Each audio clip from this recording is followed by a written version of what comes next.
तो उस पुस्तक में जो आपने अध्ययन किया तो कुछ आपको उसमें कुछ मतलब अच्छा खराब कुछ लगा होगा? नहीं, अच्छा ही लगा। उसमें आपने जो है सांसों की बात रखी है कि जिस रेट से सांस लिया जाए तो इतनी आयु शेष होती है, और किस रेट से सांस लिया जाए। एक तो वो याद है, काफ़ी दिन हो गए उस जो था। फिर आपने वो कॉन्शियसनेस की भी बात कही। तो होता है कि चीज़ें तो सब समझ में आती है, लेकिन होता है ना तरीका क्या होता है उसको प्राप्त करने का। मेन तो सबसे बड़ी हम जानकारी रख के भी क्या कर लेंगे, किताबी जानकारी है, जब तक किसी उसको कन्वर्ट ना कर पाए। हाँ, उसके लिए तो साधना पथ पर जी आना पड़ेगा जी। तभी। अब जैसे हम लोग रास्ते में जिक्र कर रहे थे, तो हम लोग जैसे अभी प्रोजेक्ट ऑर्गेनाइजेशन में हैं अभी फिलहाल।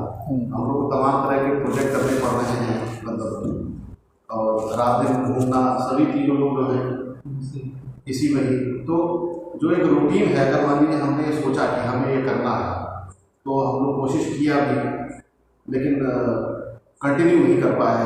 कभी गैप हो गया, कभी हो गया, कभी नहीं हो पाया। एक ये समस्या हम लोग के साथ होती रहती है। आप बात कर रहे थे रास्ते में, तो एक बात अच्छी है कि हम लोग जो है वो राष्ट्र निर्माण में डायरेक्टली इन्वॉल्व हैं, इंफ्रास्ट्रक्चर प्रोजेक्ट में जब हम लोग गवर्नमेंट कर रहे हैं। तो राष्ट्र निर्माण में कई बार समय नहीं दे पाते, स्ट्रेस बहुत रहता है।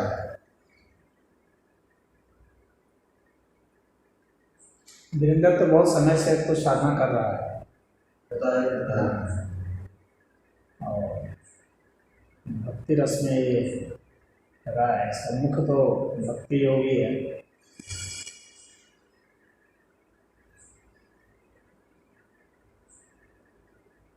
वैसे अन्य योगों के लिए तो काफ़ी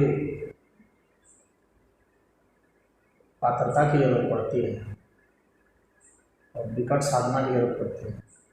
भक्ति योग सरल होता है, आपको व्याकुलता चाहिए होती है सिर्फ। जिस व्यक्ति में वह व्याकुलता है उसके लिए तो सुलभ है। जिसमें वैसी व्याकुलता नहीं होती है तो कोई और विषय अच्छा लगता है, तो फिर जो विषय अच्छा लगते हैं उसी विषय में उसे प्रयास करना चाहिए। इसीलिए मैंने पूछा आपसे जी। तो आपको श्वास की जो पद्धत है उस चीज़ को आपका मस्तिष्क पकड़ रहा है।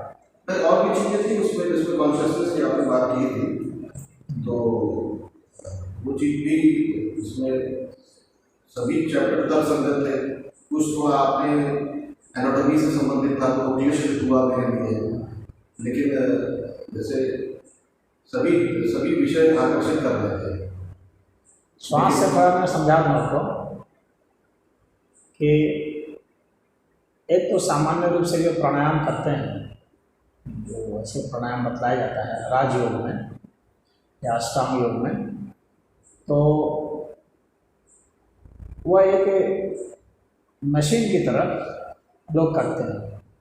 मैं अक्सर देखता हूँ कहीं लोग सिखाते भी हैं, तो बस कि बाईं नाक से सांस लेना है, दाईं नाक से सांस छोड़ना है,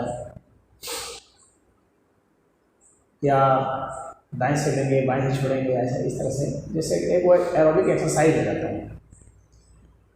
प्राणायाम में और एरोबिक एक्सरसाइज में बहुत ज़्यादा अंतर है। वो फिजिकल नहीं है, भले फिजिकल से उसकी शुरुआत अवश्य है लेकिन फिजिकल नहीं है। आपको श्वास लेना है तो मशीन की तरह नहीं लेना है, बल्कि ऐसा लेना है मुस्कुराते हुए, आराम से, आनंद से और हरि नाम लेते हुए। कुछ लोग सोचते हैं कि अष्टांग योग जो है वह बस वो शारीरिक प्रक्रिया या अधिक से अधिक साइकोलॉजिकल है, लेकिन ऐसा नहीं है। वो प्राणायाम काफ़ी गूढ़ है। और भक्ति योग से देखिए, जितने भी योग हैं भगवान ने भक्ति योग को श्रेष्ठ कहा है, इसलिए कहा है क्योंकि आप किसी भी योग के साथ जाएंगे उसमें आपको भक्ति योग को शामिल करके ही जाना पड़ेगा, तब जा कर के ही आप जो है उसमें पूर्णतः सिद्ध होंगे, अन्यथा नहीं हो पाएंगे। तो यदि आप श्वास ले रहे हैं तो श्वास में भी आपको आराम से सुखपूर्वक उसको करना है, क्योंकि जब तक आपको उसमें आनंद नहीं आएगा तब तक आप एकाग्रचित नहीं हो सकते, आप ज़्यादा देर तक नहीं कर सकते। किसी भी चीज़ को हम लोग तभी ज़्यादा देर कर सकते हैं जब वह हमें खुशी दे, अन्यथा हम ज़्यादा देर नहीं कर सकते। और खुशी हमें तभी मिलेगी जब श्रद्धा और भक्ति होगी और बहुत आनंद के साथ करेंगे, मुस्कुराते हुए करेंगे। प्राणायाम को मुस्कुराते हुए करना, एक बोझ की तरह नहीं करना या टाइम कॉन्शियसनेस को ला के नहीं करना कि इतनी देर में करूँगा, जैसे 5 मिनट करूँगा कि आधा घंटा करूँगा। इस तरह से जो टाइम फ्रेम में डाल करके करते हैं तो उनको घुटन फिर होने लगती है, वो एक ड्यूटी जैसा फिर हो जाएगा। जैसे आप लोग ऑफिस में काम करते हैं तो उस तरह से हो जाएगा। और फिर ये जो सांसारिक प्रक्रियाएं हैं ऐसे ही हो जाएगा। संसार और उसमें अंतर यही है, जिस चीज़ में आपको आनंद आता है समझ लीजिए वो सांसारिक प्रक्रिया नहीं है, और जिसमें आनंद नहीं आता है, जिसमें दुख की उत्पत्ति होती है, वो सांसारिक प्रक्रिया है। चाहे वो कोई भी काम हो, यदि मैं अगरबत्ती दिखला रहा हूँ, घंटी हिला रहा हूँ, चालीसा पढ़ रहा हूँ, कुछ भी पढ़ रहा हूँ और उससे हमें दुख की उत्पत्ति हो रही है हमारे में, तो फिर वह एक सांसारिक प्रक्रिया ही है, वो आध्यात्मिक प्रक्रिया नहीं है। आध्यात्मिक प्रक्रिया उसी को कहेंगे जो करने में हमें बहुत आनंद मिलता है, और जितना करते हैं उतना और वह बढ़ता जाता है। ऐसा नहीं कि कुछ समय मिला फिर घटने लगा, अगर घटने लगा तो फिर जो है हम वहाँ से उतर गए नीचे, हाँ फिर वहाँ से उतर गए, फिर संसारिक रास्ते पर आ चुके हैं। जहाँ से वो दुख की उत्पत्ति शुरू हो गई वो फिर संसार के रास्ते आ गए। और उत्तरोत्तर बढ़ते ही रहना चाहिए, बढ़ते ही रहना चाहिए, बढ़ते ही रहना चाहिए।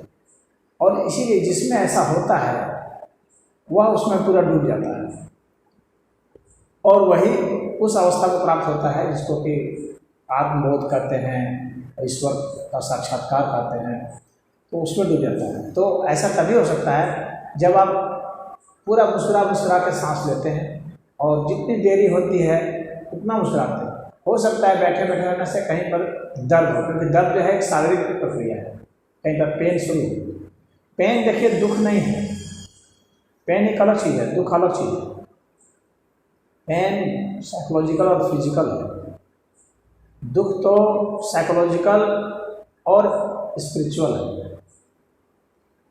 दुख बहुत जब ज़्यादा होता है, बिगड़ता है और स्थूल स्तर पर आता है तो पेन में बदल जाता है, दर्द में बदल जाता है।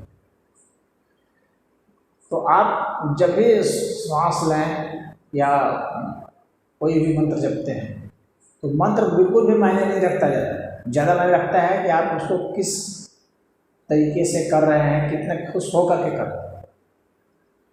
तो जितने भी मंत्र हैं आपके लिए निरर्थक हो जाएंगे यदि वे आप में दर्द उत्पन्न करते हैं। तो वे दर्द उत्पन्न कैसे कर सकते हैं? जब आप उसमें डूब करके नहीं कर रहे, जब आपकी मनोदशा कहीं और है, आप उसको ड्यूटी के रूप में कर रहे हैं तो वो दर्द उत्पन्न कर देगा निश्चित। जब आप सोचते हैं मुझे रोज़ करना है, इतने से इतने समय तक करना है, 1-2 माला रोज़ जप लेना है, यदि आप इस तरह का एक रूटीन बना लेते हैं तो जो रूटीन आप बनाएंगे कि वो रूटीन अपने आप में एक पेनफुल प्रोसेस है। चाहे कोई भी रूटीन आप बनाते हैं कहीं के लिए, चाहे घर के लिए, चाहे ऑफिस के लिए, चाहे कहीं के लिए, चाहे इसके लिए, तो इसको रूटीन वर्क मत समझिए, इसको आनंद जिस दिन आपको लगे कि आज मैं बहुत खुश हूँ, आज ही ये करना, उसी दिन कीजिए। कोई जरूरी नहीं डेली करने का। ये जिसको डेली में अगर आप फंसा देंगे तो फिर व्यर्थ हो जाएगा, फिर वो दुख उत्पत्ति करेगा। तो आप जो प्राणायाम भी करेंगे या और भी कोई भी प्रक्रिया करते हैं, बहुत सारे योग हैं, मंत्र योग, तंत्र योग, यंत्र योग, हाँ, तो कुछ भी आप करेंगे आप इतना ध्यान रखिए कि आपको बहुत ही प्रेम से करना है, मुस्कुराते हुए करना है, सुखपूर्वक करना है, धीरे धीरे लंबी लंबी सांस लेना है और समर्पित होते हुए करना है। सबकी सांस को, हर चीज़ को समर्पित करना है और पूरा रोमांचित होकर के उसको करना है। और आपको यह नहीं सोचना है कि मुझे पुनः वापस आना है, यदि आपने पहले से ये शर्त रख दी कि मुझे पुनः वापस आना है, मुझे पुनः इन्हीं चीज़ों को करना है, इस दिमाग के साथ, इस माइंडसेट के साथ यदि आप उसमें प्रवेश करते हैं तो जान लीजिए वही एक बैरियर हो जाएगा और वो कभी आपको आगे नहीं बढ़ने देता है। उसमें आध्यात्मिक प्रगति वैसे की नहीं हो पाती है, क्योंकि पहले से उसने शर्त रख दिया है कि मैं आधा घंटा करूँगा, 1 घंटा करूँगा, फिर मुझे अमुक काम करना है। आपको सोच लेना है कि मुझे अब ज़िंदगी में कुछ नहीं करना है, मेरी ज़िंदगी ख़त्म हो जाए, एक ज़िंदगी नहीं 1000 ज़िंदगी ख़त्म हो जाए ऐसे। हाँ, इतना आपको टाइम को लिमिटलेस कर देना है। टाइम को जो आप लिमिटलेस करते हैं और त्यों आप में सुख भर जाएगा। समय हम लोग के सुख को बांध देता है, वो उसको बढ़ने नहीं देता है। अब इसलिए समय को बिल्कुल हटा दीजिए। पूजा पाठ में सब बैठे ना, आप बिल्कुल कि मुझे ये वर्क करना है, वो वर्क करना है, कुछ नहीं करना। यदि उसमें आपको आगे जाना है अब इसमें आप पूछ सकते हैं, कह सकते हैं कि भाई तब हमारी नौकरी चली जाएगी, हमारा ये जगह, तो ऐसा अगर होता है तो फिर इसका मतलब है कि आपने जो सीमा बांधी है आप उसी सीमा तक ही प्रगति करेंगे। ये भी जान लीजिए, इसी को अच्छा से जान लीजिए। आपकी इधर संसार में क्या गड़बड़ी हो जाती है उससे अध्यात्म को कोई नहीं देना है। अध्यात्म उसी के लिए जिसके लिए संसार का कोई महत्व नहीं रह गया। नौकरी रहे या जाए, घर रहे या जाए, मैं रहूं या जाऊं, जब स्वयं का ही महत्व नहीं रह गया तो नौकरी फिर क्या, संसार क्या, और बच्चे क्या, और घर द्वार क्या, कुछ नहीं। तो आप जितना ही अपने सब को ख़त्म करते जाएंगे आपकी उतनी प्रगति होती जाएगी। और अगर आपकी प्रगति नहीं हो रही है तो आपको यही समझना है कि हमने जो शर्तें बांधी थी यही शर्तें प्रगति नहीं होने दे रही, ये समर्पित नहीं होने दे रही ईश्वर के प्रति। तो यह जो है भक्ति योग की इस तरह की बातें हैं। अब मैं आपको इसके साथ कर्म योग से जोड़ता हूँ, इसलिए क्योंकि हम यहाँ कर्म करते हैं, ये दोनों एक अलग आयाम है और इसको समझने के लिए, इनका समन्वय बिठाने के लिए बहुत बड़ी सोच चाहिए। यदि वैसी सोच नहीं होगी तो आप भक्ति और कर्म में तालमेल नहीं बिठा पाएंगे, क्योंकि रहना आपको संसार में है। ये तो व्यावहारिक सच्चाई यही है। आपको संसार में रहना है और संसार में रहते हुए कुछ जो भी करना है तो कर्म यहाँ भी शामिल है, क्योंकि हम श्वास ले रहे हैं, हम जो कुछ भी कर रहे हैं, हम मंत्र जाप कर रहे हैं, जो भी कर रहे हैं, आखिर वो भी कर्म ही है। अब आपको जितने भी कर्म कर रहे हैं उन सभी कर्मों को यदि आपने ईश्वर को समर्पित किया करते समय, हर समय उसी संबंध में एक बार में बोल के कर दीजिए, एक बार में मन ही मन उच्चारण कर दिए। शुरुआत में धीरे धीरे जैसे हैबिट होती जाएगी, फिर उसको आपको समर्पित करने की जरूरत नहीं है, वो स्वतः समर्पित होगा, भावना से समर्पित होता है, बोल करके नहीं। भाव होगा तो आपने नहीं भी बोला, भूल भी गए तो कोई बात नहीं।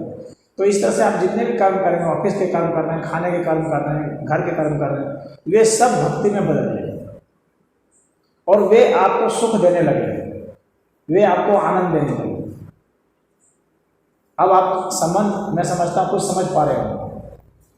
यानी आपको ऐसे कर्म करने हैं जो भक्ति को बढ़ाते हैं, और आप जो कर्म करते हैं उसमें भक्ति आ जाती है। ये दो अलग अलग तरीका है। अब इन दोनों तरीकों को आपको मिलाना पड़ता है। हम वे सारे काम करें जो भक्ति बढ़ाए, और हम जो करें उसमें भक्ति घुस जाए। तब ऐसा क्या होगा कि आप 24 घंटा आप सोएंगे, बैठेंगे, बतियाएंगे, कुछ भी करेंगे, आप खेलेंगे, कूदेंगे, पेशाब करेंगे, टट्टी करेंगे, जो भी करेंगे वो सब भक्ति में शामिल हो जाएंगे। तो कर्म फिर वहाँ पर एक तरह से निरस्त हो जाता है, वहाँ भक्ति आ जाती है, फिर वे कर्म में जाता है। और फिर वही चीज़ जो खाने में जो आपको ड्यूटी थी या जो अभी काम करने जाते हैं वो आपको सरकार की ड्यूटी जैसी लगती है, आपको वो सरकार की ड्यूटी नहीं लगेगी, वो आपको प्रभु की ड्यूटी लगेगी। फिर आप सरकार के प्रति समर्पित नहीं रहेंगे, फिर प्रभु के प्रति समर्पित रहेंगे। आप समझेंगे कि हमें ये भूमिका प्रभु ने दी है अच्छे से निभाने की, फिर उसमें कोई आपको चोरी का कोई मतलब नहीं रह जाएगा, बल्कि आप उसको और उत्साह से और सुखपूर्वक करेंगे और देखेंगे कि वही जो कर्म आप जहाँ भी जो भी करते हैं वो आपको कितना सुख देता है। फिर आप ऐसा डिमांड नहीं करेंगे हमको इतना रुपया मिलेगा तो ही करूँगा, नहीं तो मैं भाग जाऊँगा या नहीं करूँगा, ऐसा नहीं होगा। तो इस तरह के आप में अंतर आ जाएंगे और तब जो है हमारे शरीर में वैसी रासायनिक प्रक्रियाएं शुरू हो जाती हैं, वैसे रासायनिक चीज़ें आनी शुरू हो जाती हैं कि हम लोग का शरीर आपूरित हो जाता है आनंद से। डोपामाइन, प्रोटीन, सेरोटोनिन, प्रोटीन, ये सब जो है ये सब बढ़ जाते हैं और उसी से सुख आता है। केमिकली अगर बात करें तो ये सब शुरू हो जाएंगे। बस आप इन दोनों चीज़ों का समन्वय कीजिए और हर कर्म को प्रभु को समर्पित कीजिए और प्रभु के लिए ही सब काम कीजिए, ऐसा समझ करके आप कीजिए। चाहे उसके लिए फिर आपको किसी विशेष स्थान पर बैठ करके ही करना कोई अनिवार्य नहीं रहेगा, बैठ करके भी कीजिए, तैयारी का तो मोहम्मद कीजिए, लेकिन वह अनिवार्य नहीं होगा, वह ड्यूटी नहीं होगी। आपको जिस काम में लगाया गया है, अभी जो परमात्मा ने जो आपको व्यवस्था दी कि चलो अभी तुम यहाँ चलो, रास्ते में चलना है, तो अभी वही हमको काम दिया गया रास्ते में चलने का, तो उसी समय हम करते रहें। प्रभु ने समय दिया कि चलो बैठ जाओ, तो ठीक है बैठ गए। समय दिया कि चलो वहाँ पर हथौड़ा बजाना है, तो हथौड़ा ही बजा रहे। लेकिन चाहे मैं कुछ भी करता रहूँ, यही समझूँ कि ये प्रभु का ही काम है, यही मेरी साधना है, यही सेवा मुझे दी गई है। और वह सेवा जो आप समझेंगे कि यह सेवा मुझे दी गई है, इसी को मुझे प्रभु के चरणों में समर्पित करना है, अपनी तरफ से अच्छा कर देना। फिर देखिएगा कि वह सेवा निष्काम सेवा होगी, वह आपको जो बहुत असंभव सी चीज़ लगती है वो आपके लिए संभव हो जाएगी। और फिर वो दर्शन में कोई देरी नहीं होगी। कोई पूजा कर रहा है, यदि उसे दर्शन नहीं हुआ, इसका मतलब आपने जो भी किया था अब तक पूजा नहीं थी, ये पक्का जान लीजिए। और इसके लिए 1 मिनट काफ़ी होता है। 1 मिनट, आप 1 मिनट के लिए भी उतना समर्पित हो जाते हैं तो उस क्षण ही दर्शन होता है, ये निश्चित समझ लीजिए। और अगर आपको 100 बरस हो गए हैं वही काम कर रहे हैं, अभी तक दर्शन नहीं हुआ, इसका मतलब है कि आपने वो समर्पण की भावना नहीं दिखाई है, शर्त रखी है।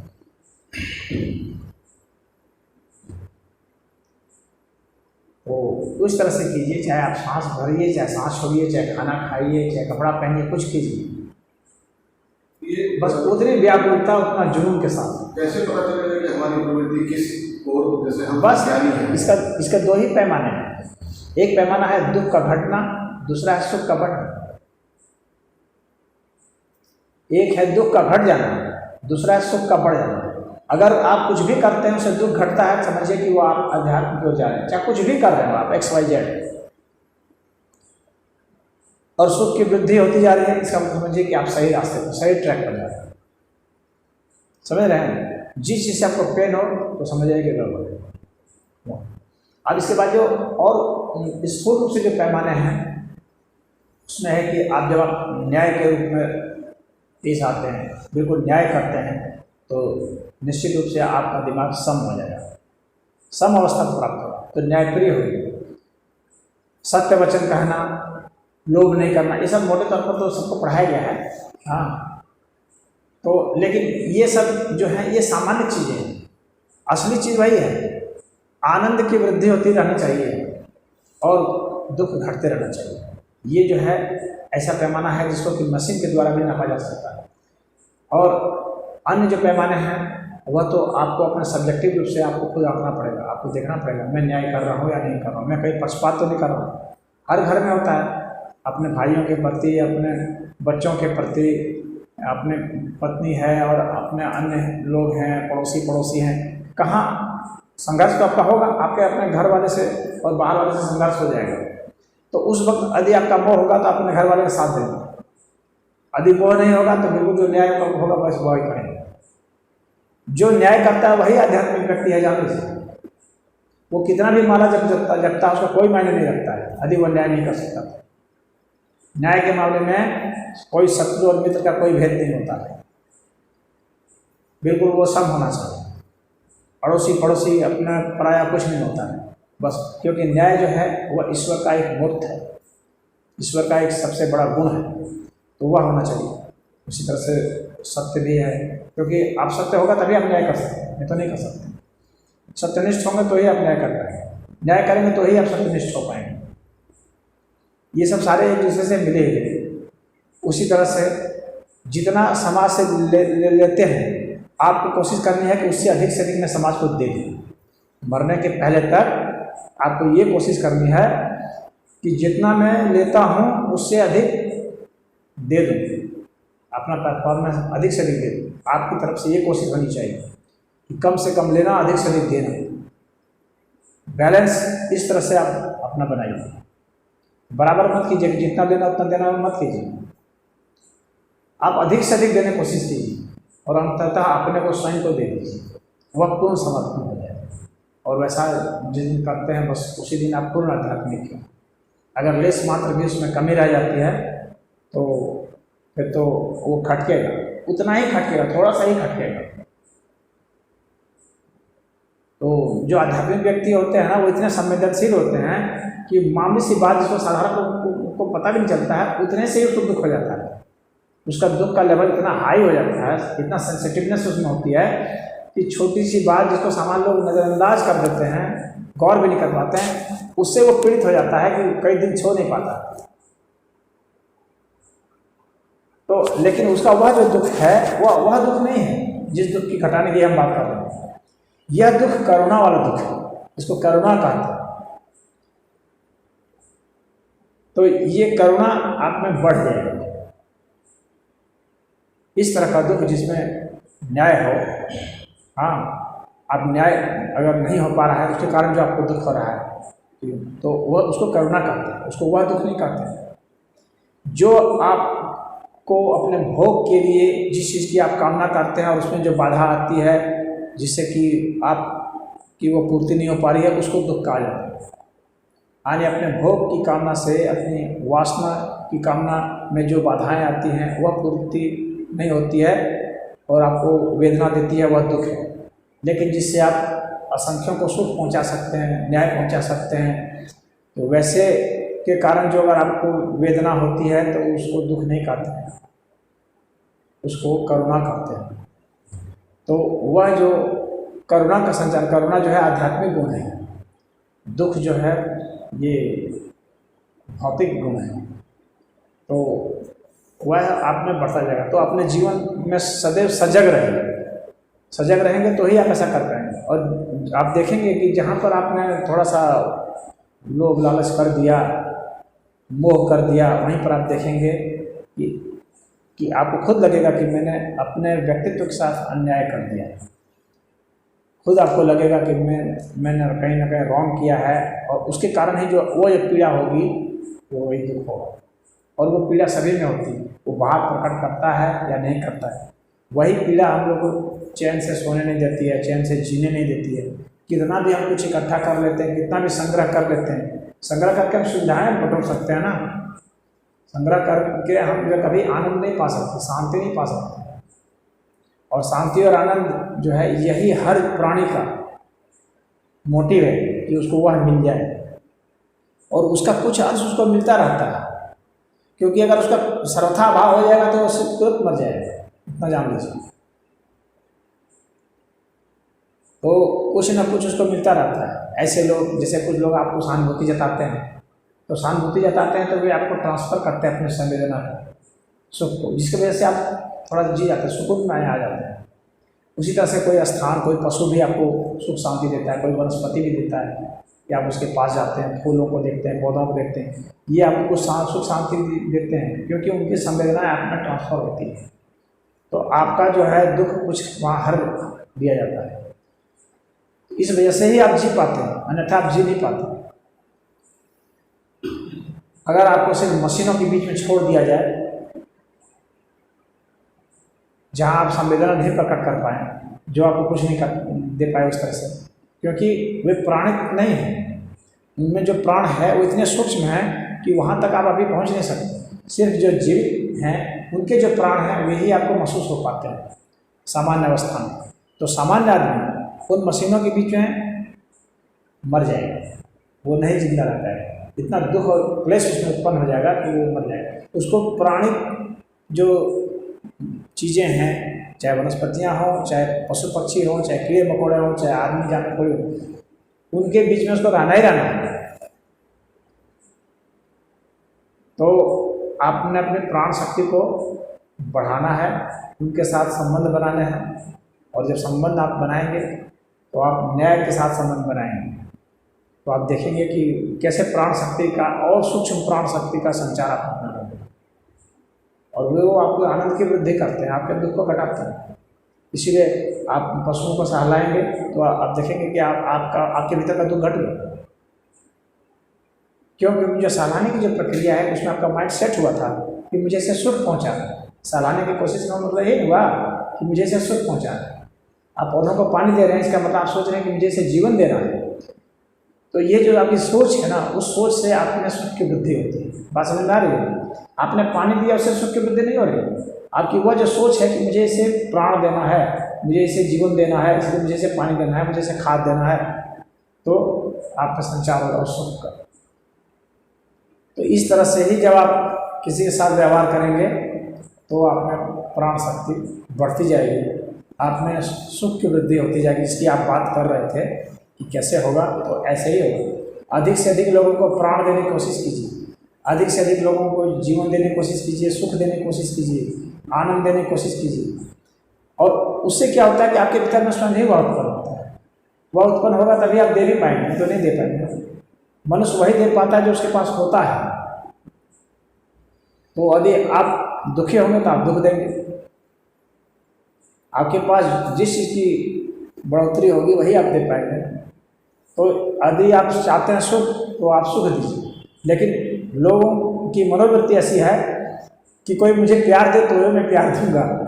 ऐसा लोग सोचते हैं कि मैंने तो प्यार दिया, मुझे किसी ने प्यार नहीं दिया। लेकिन ऐसा नहीं है, तब उसने प्यार नहीं दिया। प्यार देने से प्यार अपने आप आता है, और उससे नहीं आता, अपने आप के भीतर से आता है। तो आप देते हैं उसी से आता है। वह जो देने की प्रक्रिया है ना, डोनेशन, वही महत्वपूर्ण है। तो आप दीजिए, अधिक से अधिक दीजिए।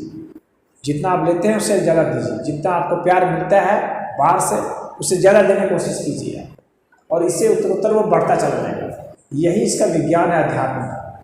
और इस रहस्य को जो समझता है वो इसमें उतर सकता है। और मनमाने कर्मकांडी ढंग से अगर कोई जपने लगेगा, करने लगेगा, तो उससे उसका बेड़ा पार नहीं होगा। उससे तो वो फिर उसमें एक चक्र में फंस जाएगा। वो पांडित्य और जो कर्मकांडी लोग होते हैं उनके चक्र में फंस जाएगा। फिर वो ऐसा ही उसका डिगा, वो आध्यात्मिक मार्ग नहीं है। वो बाहर से देखने से लगता है आध्यात्मिक, लेकिन वो है उसी तरह से भौतिक, वैसा ही, बल्कि इससे भी गिरा हुआ, सामान्य भौतिक से भी गिरा हुआ लगता है वो। क्योंकि उसके जरिए जो है वह उन चीज़ों को पाना चाहता है जो कुछ है नहीं, मिलता नहीं है। और वह सोचता है कि इससे मिलेगा, और वह तो उससे तो भौतिक लाभ भी नहीं मिलेगा और ना आध्यात्मिक लाभ मिलेगा। बस सिर्फ एक भ्रम मिलेगा मति को सिर्फ एक भ्रम मिलेगा, और उस भ्रम मति होकर के वो जिएगा। उसमें वो अहंकार और चिड़चिड़ापन उसमें आ जाएगा। वो सोचने लगेगा कि ये होता है। इसीलिए देखते हैं जो भी इस तरह की जो व्यावसायिक रूप से अध्यात्म को भी लोग व्यवसाय बना देते हैं, तो व्यावसायिक रूप से जो उसका निरूपण कर देते हैं, तो फिर वो संसार के लिए भी घातक हो जाते हैं, समाज के लिए भी घातक हो जाते हैं। और ऐसे लोगों के द्वारा ज़्यादा अन्याय हुआ है वनस्पति के एक गुंडे के द्वारा। एक गुंडा 2-4 आदमी का शोषण करेगा, लेकिन इस तरह के व्यक्ति जो है ना, वो कई पीढ़ियों का शोषण कर सकते हैं। क्योंकि उन्होंने वो गलत रास्ता चुन लिया था, उसका बिना विज्ञान जाने हुए उसमें जो है कूद पड़ा हुआ। तो पहले इसका विज्ञान रहस्य जान लेना चाहिए कि आध्यात्मिक पद्धति क्या है, ऐसा क्यों बताया गया है, क्यों करना है ऐसा। नहीं तो वो किसी को अगर 2 रोटी देगा तो उसको अहंकार होगा, हाँ मैंने खिला दिया 2 रोटी, समझ रहे, उसका कोई उद्धार नहीं हो पाएगा। वो अगर दान भी देगा तो उसमें भी उसको अहंकार बढ़ जाएगा, मैंने इतना दे दिया, मैंने दे दिया। ये सब तामसी दान माने जाते हैं, तामसी कर्म माने जाते हैं। तो तमस से दुख बढ़ता है। शास्त्र में बताया गया है कि तमस से दुख बढ़ेगा, और ये सब तामसी होते हैं। जब आपके भीतर में उसके प्रति अहंकार की भावना आ जाती है, तो आप बस उसको देते जाइए और प्रभु की सेवा समझ के देते जाइए। तो पशु पक्षियों की सेवा कीजिए, चाहे वनस्पतियों कीजिए, चाहे मनुष्यों कीजिए, या किसी की भी कीजिए, या सामान्य पत्थरों की भी आप सेवा कर सकते हैं, लकड़ियों की भी सेवा कर सकते हैं। जो भगवान का विग्रह बना देते हैं पत्थर से या लोहे से या किसी अन्य धातु से या लकड़ी का, तो वह उस धातु में अपने प्राण को वह व्यक्ति उड़ेलता है, जितना उड़ेल सकता है उतना ही वहाँ से प्रकट होगा। तो वह बहुत आगे की अवस्था होती है। बहुत उच्च स्तर के जो साधक होते हैं वे समर्थ हो पाते हैं, अन्यथा उसको खुद शक होने लगेगा सामान्य व्यक्ति को, अरे क्या मैं पत्थर पर कर रहा हूँ ये सब काम, उसको लगेगा ये तो पत्थर ही है। तो उसके लिए वो नहीं है, वह उनके लिए जो है इन जो बाहर से जो जिनके प्राण दिख रहे हैं उनसे जो गुजर वहाँ पहुँचा है, उसके लिए जो इनकी सेवा करके वहाँ पर पहुँचा है, तब उस विग्रह की सेवा वह कर रहा है, जिसको कि हम लोग कहते हैं कि भगवान की मूर्ति है। तो भगवान की मूर्ति है तो हम जिस चीज़ की भी मूर्ति है, हम अगर इतने प्राणित हो चुके हैं कि उसमें भी प्राण फूंक सकते हैं। इसीलिए तो कहा जाता है प्राण प्रतिष्ठा, कहा जाता है कि भाई प्राण प्रतिष्ठा हुआ कि नहीं इस मूर्ति का। तो लोग सोचते हैं कि 4-5 मंत्र पढ़ दिए तो उसे प्राण प्रतिष्ठा हो गई, ऐसा नहीं होता है। प्राण प्रतिष्ठा मतलब कि मेरे प्राण जो है उसके प्राण से मिल जाने चाहिए, तभी प्रतिष्ठा हो गई, प्राण की प्रतिष्ठा हो गई, प्राण का जो है संवेदना शुरू हो गया। यदि वहाँ तक नहीं होता है, और वैसे जो लोग कराते हैं उनसे बिल्कुल ही नहीं हो सकता, क्योंकि वे लोग सोचते हैं कि मैं कुछ बोल दूंगा उससे हो जाएगा। बोलने से मतलब नहीं है, आपके भीतर के जो उनके जो वास्तविक प्राण हैं वे उस प्राण के साथ मिल रहे हैं कि नहीं, उससे मतलब वह प्राण प्रतिष्ठा है। और वैसा तभी हो सकता है जब आपकी संवेदना उस उच्च स्तर तक पहुँच चुके। अभी तो मान लीजिए कि पेड़ों को ही मार के काट के फेंक दे रहे हैं, जानवरों को ही मार के काट के फेंक दे रहे हैं, दूसरे को भी गाली दे रहे हैं, तो अभी तो प्राण का लेवल वैसा है, दूसरे को तकलीफ देने वाला, तो वैसे में नहीं हो पाएगा। जब इनसे गुजर के आप चले जाए, इनकी सेवा करते करते ही आपने इतने रोमांच आ जाएगा ना कि आपको अपने सूक्ष्म प्राण का पता चलेगा। हम जिस स्तर के होते हैं उसी स्तर के लोगों से हम संवेदना स्थापित कर सकते हैं, हमारे प्राण का जो लेवल होगा। जैसे कि आप अपने संवेदना जितना अपने बच्चों से कर सकते हैं या स्वयं से जितना कर सकते हैं उतना अन्य से नहीं कर पाएंगे। जब उनको उसी के स्तर का समझने लगेंगे तब उसमें भी प्राण संवेदना आपकी होने लगेगी। इस तरीके से बढ़ते बढ़ते बढ़ते सब पशु पक्षियों में आते, तब जाके के जिनको लोग निर्जीव कहते हैं वहाँ तक आ पाएंगे, और तब प्राण हमारे प्रतिष्ठित हो जाएंगे, वहाँ हमारे प्राण उसमें मिल जाएंगे। और जब वहाँ मिल जाएंगे तब जो है प्राणम ब्रह्म व्यजानात्, यह उपनिषद का मंत्र है कि प्राण ही ब्रह्म है, यह मैंने जाना। तो यहाँ ऐसे में प्रतिष्ठा होती है। तो प्राण उस तरह से होता है, ऐसा नहीं कि हम सिर्फ सांस खींच रहे हैं तो इसी से प्राण हो गया, इससे नहीं होगा। इसे तो एक बहुत स्थूल अर्थ में जो प्राण हम लोग समझते हैं कि हम फेफड़े फूल गए, खून का संचार हो गया तो मैं स्वस्थ हो गया। अभी स्वस्थ होना इतना आसान काम नहीं है। वो एक जो हम लोग को बीमारी होती है उसको भगा दिए, वही स्वस्थ नहीं है। स्वस्थ का अर्थ होता है स्वयं में स्थित हो जाना, स्वयं में स्थित हो जाना, वह स्वस्थ। तो स्वयं में स्थित हो जाना मतलब आत्मा में स्थित हो जाना। तो आत्मिक स्तर तक हमारे प्राण पहुंच जाएं तब ऐसा हो। प्राण तो पहुँचे ही हुए हैं, पहुँचने का इस अर्थ में है कि हमारी जो चेतना है, कॉन्शियसनेस है, वो वहाँ तक उस प्राण के साथ वहाँ पहुँच जाए, जो कि अभी बाधित है, रुकी हुई। क्यों रुकी हुई है? क्योंकि हमारी व्याकुलता किसी अन्य चीज़ के लिए, हमारी व्याकुलता पदार्थों के लिए जो बदलती रहती हैं, जो स्वयं ही अनित्य है। अगर हमारी व्याकुलता चैतन्य के लिए होगी, चेतन तत्व के लिए होगी, तब जो है हमारे प्राण उधर गति करेंगे, उसको ऊर्ध्व गति कहते हैं योग की भाषा में, प्राण की ऊर्ध्व गति। और जब पदार्थों की ओर जब हमारे प्राण जाते हैं तो अधोगति है। तो अगर हमारे प्राण अगर जाने लगेंगे पदार्थों की ओर तो हम राक्षस हो जाते हैं। जितना ज़्यादा जाएगा उतना राक्षस। आप समझ लीजिए, अगर कोई मनुष्य है, इसका मतलब क्या है कि उसका कुछ उधर पदार्थ की ओर जाता है, कुछ जो है चेतना की ओर जाता है। और राक्षस उसका है जो चेतना को बिल्कुल ही नज़रअंदाज कर दिया है। वो सिर्फ और सिर्फ जो है पदार्थ के लिए समर्पित हो चुका है, वह उसी के लिए सारा काम कर रहा है। अधिक से अधिक उसका शेयर जो है अपने घर वालों को देता है, और वो भी बहुत अहंकार के साथ, क्रोध के साथ, चिड़चिड़ा होकर के और उनके ऊपर धौंस जमा करके। तो वैसे लोग ही असुर कहे जाते हैं। तो हम अपने प्राण को किस तरफ ले जाते हैं, इसी के ऊपर अध्यात्म का खेल है।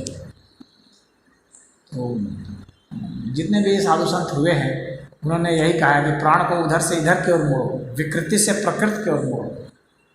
ये सब विकृतियाँ हैं, इनको आपको प्रकृति की ओर मोड़ना है, और प्रकृति से फिर जो है आत्मा की ओर, और आत्मा से फिर परमात्मा की ओर, तो अपने आप मुड़ जाएगा, वहाँ तक आप चले जाते हैं। यही आध्यात्मिक रास्ते हैं।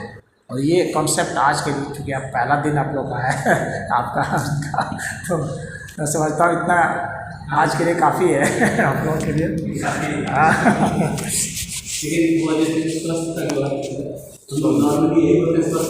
फिजिकली फिट हैं, जैसे अपने पापा जी आप स्वस्थ है, तो स्वास्थ्य मतलब इतना मतलब होता है स्वयं में स्थित होना, वो अभी पता चला था कि ऐसे मीनिंग भी है इसका, देखते हैं। हाँ, फिजिकल इसमें नहीं किया गया है। यहाँ सनातन धर्म के जो शास्त्र है ना बहुत गहरे हैं। और वो जो जैसे पढ़ा है जो बातें, जैसे चक्र का भी तो बड़ा जिक्र होता है हम लोग के योग के पार्लर्स में, जैसे मूलाधार चक्र और हाँ, इनकी भी जागृति होती है। हाँ होती है। उस तरह की ऊर्जा आप में हो जाएगी तो उससे संबंधित जो क्षेत्र है ना, वे जब जाग जाएंगे तो आप समझना कि वो ऊर्जा आप में जागृत हो गई, वो चक्र जागृत हो गया। उससे संबंधित जो कार्य हैं वे जब हो जाएंगे तो वो जागृत होगा। वैसे कार्य अगर आप करेंगे तो वे जागृत होने लगेंगे। दोनों प्रक्रियाएं, यानी यदि वो जागृत हो गया तो आप वैसे कार्य करने में समर्थ हो जाएंगे, या वैसे कार्य करेंगे तो वो जागृत होने लगेंगे। हम कैसे जानें कि हमारा किस, ज़्यादातर तो लोगों का मूलाधार ही रहता है। हाँ, मतलब ऐसा नहीं है कि सिर्फ वही रहता है, हर एक व्यक्ति के कुछ ना कुछ अंश जागृत होते हैं, हर चक्र, तभी वह जीवित है, अन्यथा जीवित नहीं रह सकता। यानी मूलाधार चक्र भी कुछ जागृत है, कुछ अनाहत चक्र भी जागृत है, कुछ स्वादिष्ठान भी है, कुछ मणिपूरक भी है, कुछ विशुद्धि भी है, हाँ, कुछ सहस्रार भी है, कुछ आज्ञा चक्र भी है, कुछ गुरु चक्र भी है, ललना चक्र है, बहुत सारे चक्र हैं। तो वे सारे चक्र हर एक व्यक्ति में कुछ ना कुछ अंश में जागृत होते हैं, कुछ ना कुछ, तभी वो चक्र। हाँ, लेकिन पूर्ण जागृत नहीं होते हैं। आपको पूर्ण जागृत करना है एक एक चक्र का, तो आपकी जिसमें रुचि होती है, किसी भी एक चक्र को अगर आप पूर्ण जागृत करते हैं ना, तो वो आप समर्थ है फिर वहाँ से ईश्वर लाभ के। एक चक्र भी कोई जागृत होता है तो समर्थ होता है। तो कोई भी चक्र जग जाता है तो एक आपके लिए पूरी पूंजी हो जाती है अन्य किसी भी चक्र का भेदन करने के लिए। कोई भी चक्र आप जागृत करते हैं तो, जैसे उदाहरण के लिए जो गायक हैं तो उनका विशुद्धि चक्र जागृत होता है, कुछ अनाहत चक्र भी जागृत होता है। हाँ, या जो बहुत अच्छा वक्ता है तो उसके विशुद्धि चक्र जागृत होते हैं। लेकिन जो गूंगा है, नहीं बोल पा रहा है, इसका मतलब उसका विशुद्धि चक्र में दोष है, इस वजह से वो गूंगा हो गया, वो उसको उसकी वाणी नहीं फूट रही है। या कोई बहुत झूठ बोलता है या कर्कशा बोलता है, गाली गलौज करता है, इसका मतलब उसका विशुद्धि चक्र बिगड़ा हुआ है। जागृत है लेकिन उसका डायरेक्शन अलग है, उसका जो है वो एंटी क्लॉकवाइज चल रहा है तो वो उल्टा चल रहा है, वो गाली दे रहा है सबको। हाँ, तो जब आप गाली देने लगते हैं तो इसका मतलब आपका विशुद्धि चक्र उल्टा चलने लगा। आप उसको कैसा समझिए, इस चक्र की जो है गति होती है, ये इस क्या क्लॉकवाइज चलेगा कि एंटी क्लॉकवाइज चलेगा। अगर क्लॉकवाइज चलेगा तो देवत्व की ओर ले जाएगा, एंटी क्लॉकवाइज चलेगा तो असुरत्व की ओर ले जाएगा। तो रोटेशन तो चल रहा है, इसीलिए जो असुर भी होते हैं ना, उनमें भाई उतनी ही शक्ति होती है, जान लीजिए जी। हाँ, क्योंकि उसका भी चक्र चलता है, सिर्फ उल्टा ही तो चल रहा है लेकिन चल तो रहा है उसी स्पीड से तो इसीलिए उसमें भी उतनी ताकत होती है। हाँ, और जो जैसे जो मधुर बोल रहा है उसमें भी ताकत है, जो गाली दे रहा है उसमें भी ताकत है। दोनों प्रभावित करते हैं, बराबर रूप से करते हैं, उसमें कोई वो नहीं है। ये है कि उसका डायरेक्शन अलग होगा, उसका डायरेक्शन अलग होगा। तो आप हर एक व्यक्ति के जो है उसकी जो गतिविधि है उससे देख के आप जान सकते हैं कि इसके कौन से चक्र कितने जागृत हैं, किस समय जागृत हैं। हर समय अलग अलग होता है। हम लोग के शरीर में ऑरा जो होती है ना, अलग अलग समय अलग अलग होती है। हम लोग जिस फॉर्म में बैठे होते हैं। एक ही व्यक्ति जब एकदम बिल्कुल शांत बैठा है तो उसकी ऑरा बदल जाएगी उसमें, और वही व्यक्ति जब एकदम किसी का वध करने के लिए चलेगा तो उसकी ऑरा बदल जाएगी। तो व्यक्ति की जब मनोदशा बदल जाती है तो उसके बाद शरीर का रसायन बदल जाता है तुरंत, उसके सारे शरीर के गुण बदल जाते हैं। सत रज तम जो गुण होते हैं उनका मिश्रण तुरंत बदल जाता है उसके उस संकल्प से, निर्णय से। संकल्प बहुत सूक्ष्म चीज़ है। तो जब हम कोई संकल्प करते हैं किसी चीज़ का तो उसके हिसाब से हमारे चक्र जागृत होते हैं। जो आप चक्र की बात पूछ रहे हैं ना, तो इसको समझ लीजिए ये संकल्प से आपके जागृत होंगे। जैसे आपके संकल्प होंगे और जितने गहरे संकल्प होंगे, जितने दृढ़ संकल्प होंगे, उतना ही ज़्यादा वो जागृत होगा। कुछ लोग होते हैं संकल्प लेते हैं लेकिन कुछ बाधाएं आती है, बस दब जाते हैं, हट जाते हैं, या कुछ आसान तरीके से चले जाते हैं। तो फिर इसका मतलब है कि उसका वो चक्र जो है कमज़ोर पड़ गया। जब पूरा चक्र जगाना है तो वह व्यक्ति उसकी संकल्प शक्ति इतनी तगड़ी होती है कि हजारों दुनिया कहे उसके खिलाफ में, लेकिन वो एकदम खड़ा है तो खड़ा है, वो टस से मस नहीं होगा। लेकिन वो नेगेटिव में है कि पॉजिटिव में है, इससे पता चलेगा कि वो तर्कपूर्ण ढंग से सकारात्मक तरीके से खड़ा है कि अड़ करके अपने अहंकार से अड़ करके खड़ा है। सबके कल्याण के लिए वो खड़ा है कि अपने अहंकार के लिए वो खड़ा है। यहाँ पर ये महत्वपूर्ण बात हो जाएगी। तो हम जैसा संकल्प लेते हैं उसके हिसाब से हमारे चक्र जागते हैं और जिस चीज़ का संकल्प लेते हैं, समझते हैं। जैसे कि मान लीजिए कि हम भावना संबंधित संकल्प लेते हैं या कल्याण के संबंधित संकल्प लेते हैं, या अपने जो है कुछ कविता की रचना कर रहे हैं या इस गीत की रचना कर रहे हैं उससे संबंधित संकल्प लेते हैं, या कोई विचार कोई ग्रंथ लिखने संबंधित लेते हैं। तो हम जो संकल्प लेते हैं उसके हिसाब से चक्र जागृत हो जाएंगे। अगर कुछ को ग्रंथ लिखना है तो इसका मतलब हो गया कि हमारी आज्ञा चक्र और सहस्रार चक्र जागृत हो जाएगा। यदि आप ग्रंथ लिखने बैठेंगे जिस वक्त, उस वक्त ही ये जागृत हो जाएगा। जब आपने सोच लिया कि मुझे ग्रंथ लिखना है तो बिना आज्ञा चक्र के और बिना सहस्रार चक्र के आप ग्रंथ नहीं लिख सकते, क्योंकि विचार का फ्लो वहीं से होता है। तो श्रेष्ठ विचार आपको वहाँ से आए हैं। और ये जैसे अगर हमने डिसाइड किया कि अगर हमको ये लिखना है और हमारे पास थॉट्स नहीं आ रहे तो वो ब्लॉक नहीं, थॉट्स आने लगेंगे ना। वो थॉट्स आने लगेंगे। आप जब जैसे मान लीजिए आपको थॉट्स नहीं आ रहे हैं तो आपको लगेगा कि चलो मैं कुछ पहले पढ़ लूँ, ऐसा आपको लगेगा ना, कुछ पढ़ लूँ। जो आप पढ़ने के लिए बैठेंगे तो जाहिर सी बात है कि आपको जिस विषय पर करना है उस विषय के ग्रंथ को लेके बैठेंगे आप, तो वो जो है वो सारे विषय जो है शास्त्रार्थ चक्र के और आज्ञा चक्र के हैं। उस ग्रंथ को जब पढ़ेंगे तो चाहे वो किसी का भी लिखा हुआ है, तो अगर आप पढ़ने लगेंगे तो आपका माइंड जो है वो तभी काम करेगा जब ये सब चक्र जागृत हो जाएंगे। और जितना आप पढ़ते जाएंगे उतना जागृत होते जाएंगे। तो यदि आपका अध्ययन में मन लग रहा है तो आप समझिए कि आपका शास्त्रार्थ चक्र जग रहा है और आज्ञा चक्र जग रहा है। अगर आध्यात्मिक ग्रंथों को पढ़ने में मन लग रहा है तो जी हाँ, तो इसका मतलब आपके ये चक्र जागृत हो रहा है, तभी आप उसको पढ़ पा रहे हैं और तभी समझ पा रहे हैं। तो जितना ज़्यादा जागृत होगा उतना ज़्यादा आप सूक्ष्म से सूक्ष्म बात समझ पाएंगे और सूक्ष्म से सूक्ष्म बात लिख पाएंगे, पढ़ पाएंगे, कह पाएंगे। ये शास्त्रार्थ चक्र का खेल होता है। तो उसी तरह से अन्य भी चीज़ें हैं। तो क्या मंत्र जाप से भी ये जागृति होती है चक्रों की अपने अलग अलग केंद्र? हाँ हाँ, मंत्र जाप से भी होगा। अलग मंत्र अलग गायत्री मंत्र से आप किस जगह फोकस कर रहे हैं, किस उद्देश्य से कर रहे हैं। जैसे आपने गायत्री मंत्र पढ़ा, लेकिन आप गायत्री मंत्र किस उद्देश्य से पढ़ रहे हैं? अब एक प्रश्न उठेगा ना यहाँ पर। गायत्री मंत्र अपने आप में आपके क्या है कि आपके पास एक हथियार आ गया, ठीक है। अब उससे आप वो टूल आपके पास आ गया, तो उससे आप क्या करेंगे? उससे आप आज्ञा चक्र जगाना चाहेंगे तो आज्ञा चक्र भी जगेगा। आप अगर अनाहत जगाना चाहेंगे तो अनाहत भी जगेगा। अगर मूलाधार जगाना चाहेंगे तो मूलाधार भी जगेगा। आप उससे जो वर्क करना चाहते हैं वह वर्क होगा ना। जैसे मान लीजिए कि आप ब्रह्मचर्य की साधना करना चाहते हैं, उदाहरण के लिए, तो गायत्री मंत्र पढ़ेंगे और ब्रह्मचर्य की साधना में लगेंगे तो आपका मूलाधार चक्र जग जाएगा। बात समझ में आ रही है? आप अहिंसा जगाना चाहते हैं अपने, तो गायत्री मंत्र पढ़ेंगे, अहिंसा करेंगे तो आपका मूलाधार चक्र जग गया। अहिंसा जो है मूलाधार चक्र का है। तो इस तरीके से होता है। आप उससे क्या करना चाहते हैं उसके हिसाब से चक्र जगेगा। मंत्र कोई भी हो, गायत्री मंत्र हो, चाहे ओम नमः शिवाय हो, चाहे भगवते वासुदेवाय हो, चाहे कोई भी मंत्र हो, XYZ। आपका जो संकल्प है उसके पीछे, मंत्र के प्रयोग के पीछे वह संकल्प जागृत होने लगेगा उस मंत्र के जरिए से। आप बिना उस मंत्र के भी आप जागृत कर सकते हैं, क्योंकि जो संकल्प है वो अपने आप में ही एक मंत्र होता है। ये जान लीजिए, जो आपका संकल्प है ना वह वास्तव में सूक्ष्म मंत्र वही है।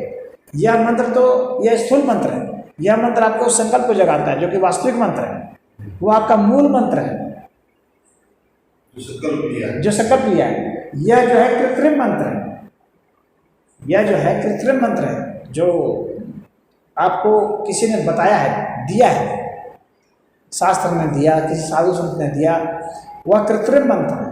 वास्तविक मंत्र वह है जो आपके भीतर से विचार आते हैं, वो विचार ही मंत्र होते हैं। वे विचार मंत्र हो जाते हैं जो आपके लिए जुनून हो जाए, जिसको आप पाना चाहें वही मंत्र होता है, क्योंकि उसी से आप चाहे तो भौतिक संपदा इकट्ठा करना, चाहे आध्यात्मिक संपदा इकट्ठा करना। वह जो संकल्प है, जिस संकल्प से आप भौतिक संपदा या आध्यात्मिक संपदा इकट्ठा करते हैं, वही संकल्प जो है मंत्र होता है। ऋषियों ने मंत्र की रचना की ना, तो मंत्र की रचना आप भी कर सकते हैं, कोई भी कर सकता है। तो मंत्र वही कहलाता है जो आपका संकल्प होता है। उस संकल्प को जब आप छंदबद्ध करते हैं, जब आप ऐसा करते हैं कि वह बहुत जल्दी प्रभावी हो जाए, और इस तरीके से करते हैं, जैसे मान लीजिए, इसीलिए कहा जाता है सांस के साथ ही मंत्र जप संभव है। क्यों? क्योंकि सांस हम लोग का प्राण से जोड़ता है ना, प्राण शक्ति है ना ये। तो जब प्राण शक्ति के साथ संकल्प शक्ति हमारी जुड़ती है तो वो तुरंत प्रभावी होती है। तो प्राण शक्ति के साथ संकल्प शक्ति आप जोड़िए, श्वास के साथ अपने उस संकल्प को जोड़िए, वह मंत्र है आपका।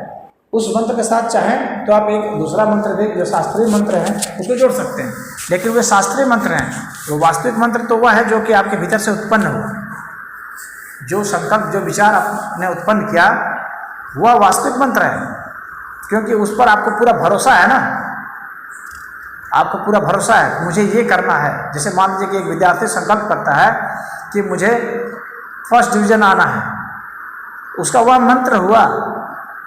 यदि वह उस संकल्प पर कायम है, वो रोज संकल्प वही करता है कि मुझे फर्स्ट डिवीजन लाना है, और अपने सांस के साथ करता है, और पढ़ते समय भी वही सोचता है ऐसे नहीं पढ़ूंगा तो मुझे कैसे आएगा, ऐसे नहीं करूंगा तो मुझे कैसे आएगा, समझिए। तो वही जो है उसका मंत्र हो गया। तो लगातार उसके दिमाग में गूंज रही है वो बात, जो लगातार गूंज रही है, और इतना गूंज रही है कि उससे वो कर्म करा रही है, वो उसका मंत्र हो गया।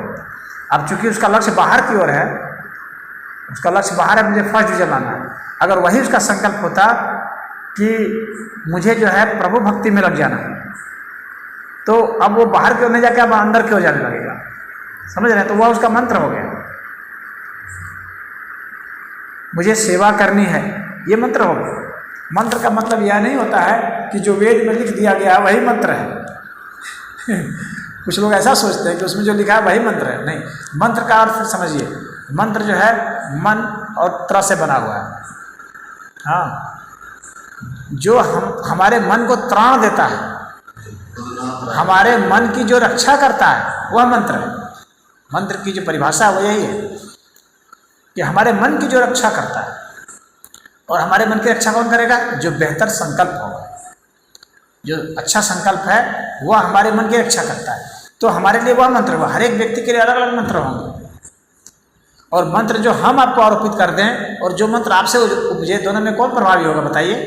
जो आपसे उपजेगा वही प्रभावी होगा। मेरे मंत्र पर हो सकता है आपको भरोसा नहीं हो सकता है, लेकिन आपके भीतर से जो उपजे उस पर आपको भरोसा होगा, पूर्ण भरोसा होगा, उस पर ही आप कार्य करेंगे। हर मनुष्य उसी पर कार्य करता है।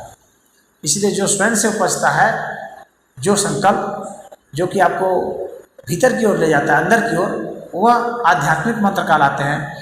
और वे मंत्र जो आपके शरीर तक आते हैं वो तांत्रिक मंत्र होते हैं। वे मंत्र जो आपको बाहर की ओर ले जाते हैं, पदार्थों की ओर ले जाते हैं, वो भूत मंत्र कहलाते हैं। इसे मंत्रों की कैटेगरी है।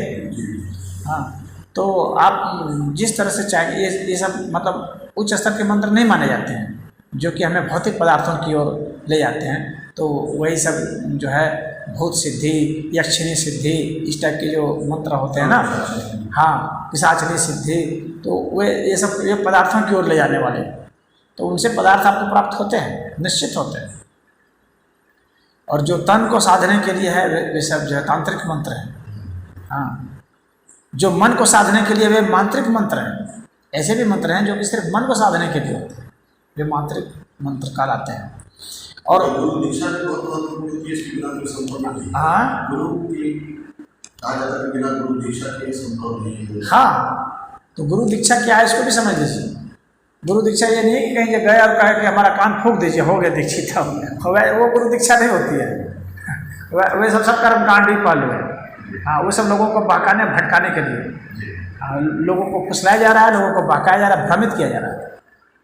गुरु दीक्षा, गुरु का अर्थ होता है हम ज्ञान की ओर चलने के लिए तैयार हैं, और ज्ञान की ओर चलने के लिए जो हम तैयार हैं, और दीक्षा का अर्थ होता है संकल्प। तो जब हमने ऐसा संकल्प ले लिया कि मुझे ज्ञान की ओर चलना है, तो मैं दीक्षित हो गया, गुरु दीक्षित हो गया, तो वह दीक्षा आपके अपने से आ जाएगा। और वह जिसकी प्रेरणा से आ जाए, मान लीजिए कि मैं यहाँ हूँ, मैंने आपको ऐसा बता दिया, आपको प्रेरणा हो गई, आप दीक्षित हो गए, हमारे द्वारा दीक्षित हो गए। आपने कोई ग्रंथ पढ़ लिया, विवेकानंद का ग्रंथ पढ़ लिया, उससे आपको प्रेरणा जाग गई, आप दीक्षित हो गए। आप विवेकानंद के जरिए दीक्षित हो गए, उनका भौतिक रूप से रहना कोई जरूरी नहीं। आपने बुद्ध के ग्रंथ पढ़े, उनसे प्रभावित हो गए और उससे आप चल पड़े, तो आप दीक्षित हो गए। तो ऐसा नहीं है कि किसी जो कहीं पर हम जाएंगे और इसका कर्मकांड करेंगे, धोती देंगे, तो ये करेंगे, तो वही दीक्षा। वह तो उनके लिए है जो कि उस स्तर के नहीं हैं, जो कि उतना नहीं सोच सकते हैं, नहीं। वैसे सामान्य लोगों के लिए है, जो जन सामान्य है, जो औसत से नीचे के स्तर पर जिसकी अभी बौद्धिक क्षमता है, उनके लिए है कि चलिए आप यहाँ पर एक पिंड कर दिए, वो मंत्र संत्र पढ़ दिए, कार्यक्रम आयोजन किए, भोज वोज करा दिए, हाँ, तो उसमें हो जाता है, वो दीक्षा हो जाती है। तो वो व्यक्ति सोचता है मैं दीक्षित हो गया, उसको उससे संतोष मिलता है कि मैं दीक्षित हो गया, क्योंकि उसको पता है बेचारे को नहीं है कि दीक्षा क्या है, गुरु क्या है, मंत्र क्या है, उसको कुछ पता नहीं है। तो उसके लिए भी उतना ही ठीक है, चलो भाई चल रहा है ऐसे। लेकिन बिल्कुल, जब आप गुरु जो है ना, वो अंधकार के लिए, रूह है प्रकाश के लिए। हम अंधकार, अप्रकाश जो यहाँ है वो ज्ञान के अर्थ में है, और अंधकार जो है अज्ञान के लिए है। तो जब हम ज्ञान से ज्ञान की ओर जब जाएंगे, और जिस प्रेरणा से जाएंगे, अगर हमारे में वो प्रेरणा आ गई तो हम दीक्षित हो गए। वो एक पशु भी हमें वो दीक्षित कर सकता है।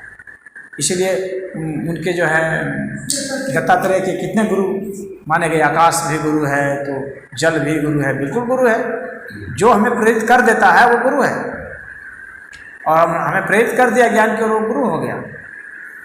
तो उसको कर्मकांड में नहीं बांधना, इतना याद रखिए। अध्यात्म जब भी होगा कर्मकांड से हट के होगा।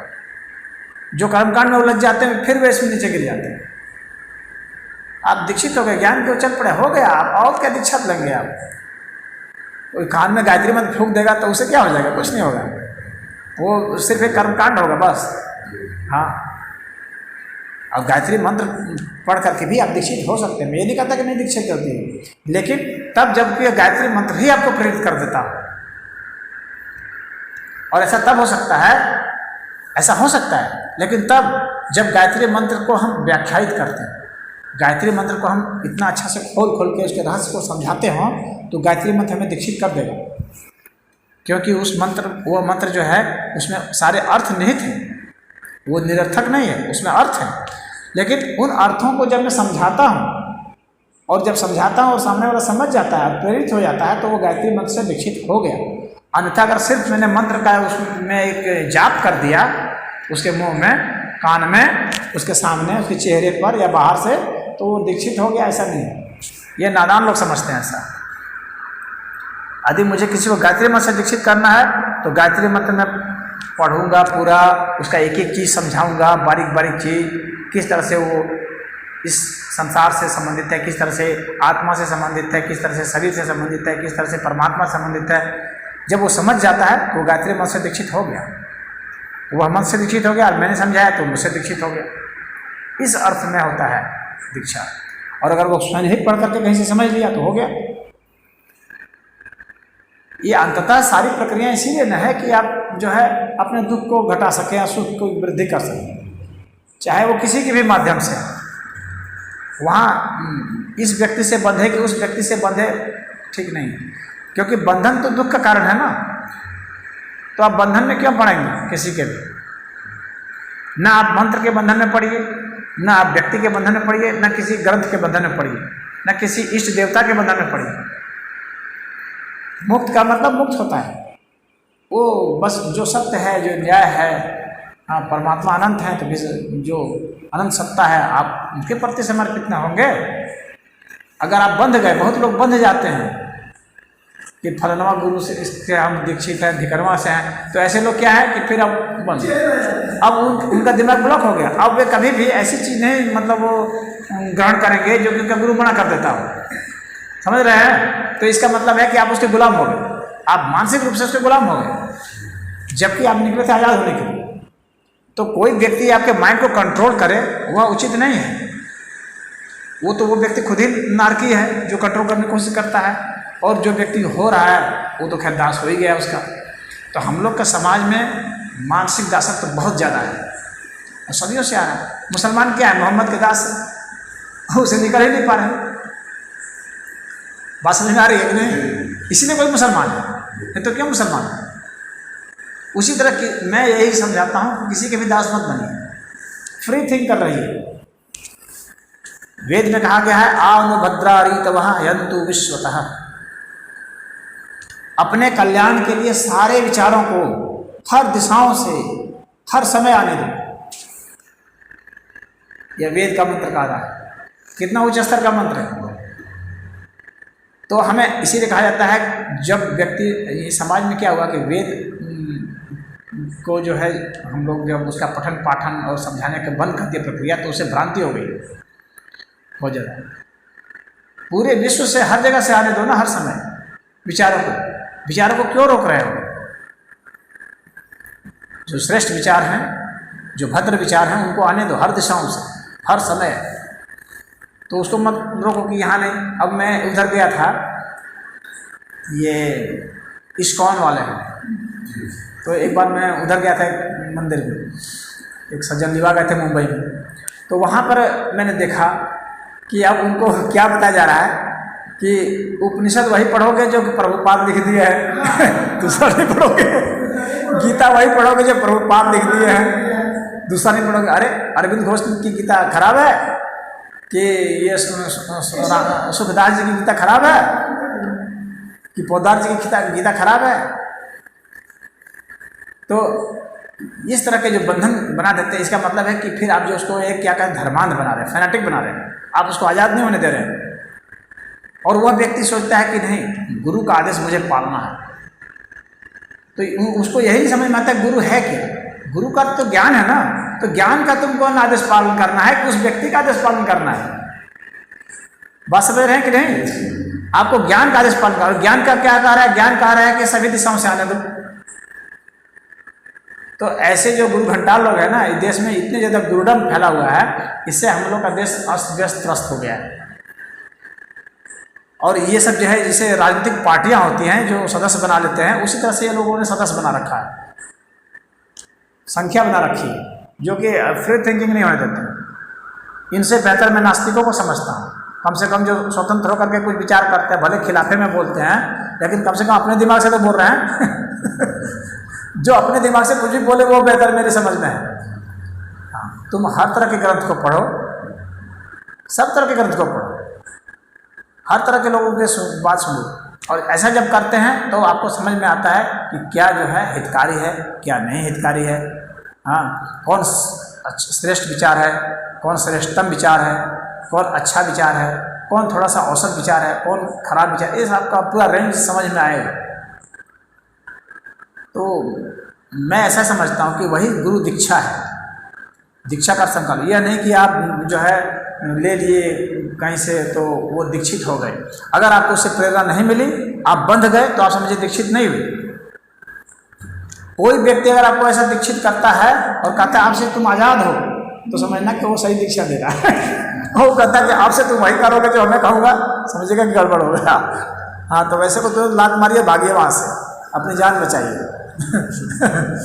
बिल्कुल अपने दिमाग को मुक्त रखिए। देखिए, ऐसे ही समाज में इतने ज़्यादा बंधन है आदमी के पास इतने बंधन हो चुके हैं, माँ से बंधा है, बाप से बंधा है, बेटा से, बेटी से, बहन से, भाई से, साली से, जीजा से, इतने से ऐसे ही बंधा हुआ है, देश से, समाज से, ऑफिस से, तो यहाँ से वो तो बेचारा ऐसे ही बंद बंद के थक गया है। उसका हाथ इधर कोई बांध दिया है, उसको उंगली इधर बांध दिया, उसका आँख इधर, कान इधर बांध दिया, हाथ दिशा से लोग बांध दिया ना उसको, अब वो हिल नहीं पा रहा है, बस किसी तरह से सांस ले रहा है, जी रहा है। मैं तो ऐसे ही समाज में देख रहा हूँ, वो स्वतंत्र बोलने की वो सोच ही नहीं रहा। मैं तो साधु संतों को देखता हूँ, वो बोलने से डरते हैं। हाँ, वे खुद किसी रेंज में बोलते हैं, हाँ वो रेंज में बोलते हैं, उनका एक अपना निहित होता है कि मैं यही बोलूँगा, इससे वो नाराज़ ना हो जाए, इससे फलनवा नाराज़ ना हो जाए, वो दूसरा नाराज़ हो जाए, इसीलिए वो सत्य की बलि चढ़ा देता है। उसको नाराज़गी का ज़्यादा भय है, उसको सत्य का ख्याल नहीं। जबकि संत वही है जिसको सत्य का ही सिर्फ ख्याल होना चाहिए, न्याय का ख्याल होना चाहिए। नाराज़ हो जाए तो हो जाए, भक्खंड में जाओ, नाराज़गी और गैर नाराज़गी की फिक्र उसको नहीं करना चाहिए, निंदा स्तुति की फिक्र नहीं करनी चाहिए, उसे सिर्फ और सिर्फ फिक्र करनी चाहिए सत्य की, तथ्य की, न्याय की, बस इसी की फिक्र करनी चाहिए। कोई आता है आओ, जाता है जाओ, भाई प्रभु भजन में लगे हो, प्रभु तो यही कह रहे हैं ना, सत्य स्वरूपम सत्येशम, सत्य बीजम सनातन। हम लोग के शास्त्र में बताया गया है ईश्वर सत्य स्वरूप है और वही सनातन है, वही सत्य का बीज है। सत्याधारम च सत्यज्ञम सत्य मूलम नमाम्यहम्। तो सत्याधार है तो आप सत्य को ही छोड़ दिए और इधर उधर में लग गए, तो वो नहीं। तो इसीलिए एक चीज़ ध्यान रखिएगा, सबसे कीमती जो चीज़ है ना, आप कुछ भी एक्शन लेते हैं, सबसे कीमती चीज़ आज़ादी होती है। आपके ज़िंदगी में अगर सुख नहीं है ना, इसका मतलब है कि आपकी आज़ादी कहीं ना कहीं बाधित है, इसीलिए सुख नहीं है और कोई कारण नहीं है। स्वतंत्रता सबसे महत्वपूर्ण चीज़ है। अगर आप दुखी हैं तो जरूर कहीं ना कहीं आपने अपनी स्वतंत्रता को गिरवी रख दिया है, उसके बदले आपने कुछ लिया होगा। स्वतंत्रता के बदले आप नोट ले रहे होंगे वो बात अलग है, लेकिन आप उसी अर्थ में गुलाम होते चले जाएंगे और उसी अर्थ में दुखी होते चले जाएंगे। जो अपनी स्वतंत्रता को जितना ही बाधित करेगा वो उतना ही दुखी होगा। आप अपनी स्वतंत्रता को अगर बाधित कर देते हैं, किसी आश्रम में बाधित कर दिए, किसी ग्रंथ में, किसी इष्ट में, फिष्ट में, ढेर सारी चीज़ों में, किसी कपड़े में, लत्ते में, तो आप जो है दुखी हो जाए। स्वतंत्र रहिए हर चीज़ के लिए। अब और अगर ज़िंदगी का मज़ा लेना है तो वास्तव में ज़िंदगी अगर लेना है तो बिल्कुल स्वतंत्र रहिए और अपना ओपिनियन बिल्कुल खुले तौर पर रखिए। उसका जो सुख है ना वो फिर कोई सुख नहीं है। मैंने अब तक यही जाना है, बाकी लोगों का अपना अनुभव जो भी है, और मैं इसी को कहता हूँ। कई बार मुझे धकियाया भी गया है, गरियाया भी गया है, लेकिन मैंने परवाह नहीं की। कई मंच लोग से मुझे भगा भी देते हैं, कुछ लोग मंच देते भी हैं तो फिर नाराज़ हो जाते हैं। लेकिन मैंने जब भी बोला, कहीं भी बोला, तो इसी तरह से बोला, बिल्कुल फ्री होकर के बोला। यही आज तक की मेरी वो रही है और मैं इसमें अपने को आराम महसूस करता हूँ। मुझे लगता है कि मैंने न्याय किया है अपने साथ, मुझे भीतर से कोई पीड़ा नहीं होती। उसके लिए बहुत सारी बाधाएं आई, मुझे जेल भी जाने पड़े, लेकिन मैंने कभी परवाह नहीं की इसकी। जेल का कष्ट वो कोई कष्टकारी नहीं है। ज़्यादा कष्ट हुआ है कि तुझे बोलने नहीं देंगे, ये ज़्यादा कष्टकारी है। तुझे वह नहीं बोलने देंगे जो तू बोलना चाहता है, ये मेरी समझ में ज़्यादा कष्टकारी। मैं जेल में भी बोल रहा था, उन्हीं बातों को, मेरे लिए कोई फर्क नहीं पड़ रहा था, बल्कि मेरे लिए तो और आराम था। यहाँ तो भाई भिक्षा के लिए जाना भी पड़ता, वहाँ तो भिक्षा के लिए जाना भी नहीं पड़ना। हाँ, वहाँ तो वहीं पर सब कुछ उपलब्ध है। तो अगर आपके भीतर में उस तरह के स्वतंत्रता के प्रति आपका समर्पण है, सत्य के प्रति समर्पण है, तो आप देखिएगा कि कहीं पर भी कहीं कोई बाधा का शारीरिक कष्ट हो सकते हैं, दर्द हो सकता है, वो अलग बात है। कोई पीट रहा है, मार रहा है, वो बात अलग है, लेकिन वो दुख उत्पन्न नहीं करता है। दुख एक अलग चीज़ है, दर्द अलग है। दर्द जो है फिजिकल होता है, लेकिन जो दुख है वो आध्यात्मिक होता है, तो काफ़ी सूक्ष्म होता है। तो इस चीज़ को आप समझेंगे और इसको हर जगह लागू करना है। तो गुरु दीक्षा समझ गए ना क्या है? हाँ, क्योंकि ये सबसे ज़्यादा फेर में यही लोग फंसते हैं, गुरुओं के फेर ज़्यादा फंसते हैं। बल्कि वो जो नहीं कहीं जाए ना, वो अपने घर में बैठ के पढ़े, बल्कि वो ज़्यादा ठीक है, कम से कम वो थोड़ा आज़ाद रहेगा। और जो लोग जाते हैं ना, अब उनकी ड्यूटी क्या लग जाती है, जो लोग जाते हैं कहीं दीक्षित होते हैं, मैं देखता हूँ उनको, अब तुम जाओ और ऐसे ऐसे को फंसा के ले आओ, उनकी ऐसी ड्यूटी लगती है। हाँ, उसके लिए उनके ऊपर पैसे भी खर्च होते हैं। तो ये क्या है, ये कुछ नहीं, हाँ नदिया गए थे। अच्छा ठीक है, तो हो तो आए ना, चलो। हाँ अच्छा, किसके साथ गए थे? हम गए, हमारे इंजीनियर साहब गए थे। हाँ और एक हमारे मंटू सिंह के दोस्त है। हाँ वो चला गया। अच्छा लगा। वही बात आई जो आपने कहा, वही बात आई। हाँ इसी से बन जाओगे तो किताब बेचोगे। इसी से बन जाओगे तो किताब बेचोगे। हाँ और सिर्फ बाद की किताब बेचोगे और किसी नहीं बेच सकते। उसी समय साहब का फोन आया था, उसी समय फोन आया था। हाँ फिर मैं मुझसे पूछा किसी गुरु बनाया होगा, आप बोला मुसलमान गुरु कोई नहीं है। और महात्मा गुरु कोई है क्या? सिर्फ जो है हमारे परमात्मा गुरु हैं, हमारे शिव गुरु हैं, हाँ हमारे कृष्ण गुरु हैं। वही कृष्णम वंदे जगत गुरु, आपको कृष्ण जो है वो देंगे, रास्ता देंगे। वही खुद कहते हैं बैठी के चलो बिल्कुल ले लो आप, वही भेजेगा हमारे गुरु के लिए। तो जब उसको लगे ये पात्र हो गया गुरु का, हो सकता है गुरु की, तो गुरु भेजेगा मेरे पास, तब तक वही मेरा गुरु है। हनुमान जी को जब कोष में अंदर बोला कि तुम काट दो उसका, तो बचाने के लिए कौन है? विभीषण आया। भगवान ने छोड़ भेजा कि नहीं तुम जाओ और क्वेश्चन में काम करा दो, कोष में करके आ रहा है काम करके। ये प्रेरणा कहाँ से? भगवान ने भेजा विभीषण को एक माध्यम बना दिया। अच्छा, नादिया में किस आश्रम में गए थे? नादिया वही इस्कॉन वाले में गए थे? इस्कॉन वाले चले गए थे। चैतन्य महाप्रभु वाले में नहीं गए थे? गौड़िये वाले में नहीं जाता है, वो पता नहीं। वही तो असली है। नादिया उसी के लिए ना, नादिया तो चैतन्य महाप्रभु के लिए ना है, वो तो गौड़ी संप्रदाय है ना। आप लेकर नहीं गए तो धोखा हो गया। कोई बात नहीं, खैर वहाँ से जो कुछ सीखा, कुछ तो सीखा। कुछ तो सीखा, कुछ तो सीखा। एक चीज सीखा वहाँ पर हमने, एक चीज सीखा। वो तो हम देखे कि जो चुटकी बढ़ा के और मान लें कि खर्चे पर रहे, घूम रहे, सोच क्या रहे पता नहीं, दिमाग में क्या चल रहा है, बट हम माना हाथ से माना चल रही है। ये तो दिखा। एक चीज हमको वहाँ दिखा कि चैतन्य महाप्रभु के आनंद या अनुभव किया गया होगा, चाहे चैतन्य महाप्रभु का आनंद किया होगा, और जो चैतन्य महाप्रभु फ्री होकर डांस किए होंगे, नाचे होंगे, हाँ ट्रांस में जो गए होंगे, हाँ वो मूल है, वो मूल है। हाँ उसका कुछ भी नहीं है। हमें जो समझ में आया, चाहे वो इस्लाम का मंदिर था या ना, ये नहीं पता। लेकिन एक मंदिर था यहाँ पे श्री प्रभुपाद जी का, श्री प्रभुपाद जी का मंदिर खड़ा बड़ा था। जैसे कि छाता में प्रभुपाद वाले में ना, उसमें कुछ जो है मैं देखता हूँ कुछ धर्मांधता है उन लोगों का। मैं जब सुनता हूँ तो नहीं का नहीं है, ऐसे करके तो बहुत डेवलप कर दिया ना। श्री प्रभुपाद को देखिए ना, स्वामी नारायण का अच्छा था, अच्छा दिल्ली का अच्छा नाम है। हाँ वो सब जगह उसी का। मंदिर बनाया है, अभी मैंने तो मुद्रा रखी नहीं है। हाँ मेरे शरीर विचार से हाँ मतलब पेशाब भी नहीं करने जाऊँ, इसलिए क्यों श्री नारायण का मूर्ति वहाँ रखा हुआ है और कृष्ण का मूर्ति वहाँ रखा हुआ है। हाँ कृष्ण भगवान का मूर्ति, हाँ ठीक है, कृष्ण की मूर्ति है सही, लेकिन जो मान्यता है कृष्ण की जो वहाँ पड़ी हुई है, जो महत्वता है वहाँ पड़ी हुई कृष्ण की, और स्वामी नारायण को पता अब जो साधु है उसका, साधु का तुम बड़ा बना दिए हो, भगवान का छोटा सा बना दिए हो। ये जो बनाने वाले की सोच है ना, उसकी जो परंपरा जो चलती है ना, तो उसके जो चेले सब होते हैं वो सब इतने धर्मांध हो जाते हैं कि भाई इस चीज को नहीं देखा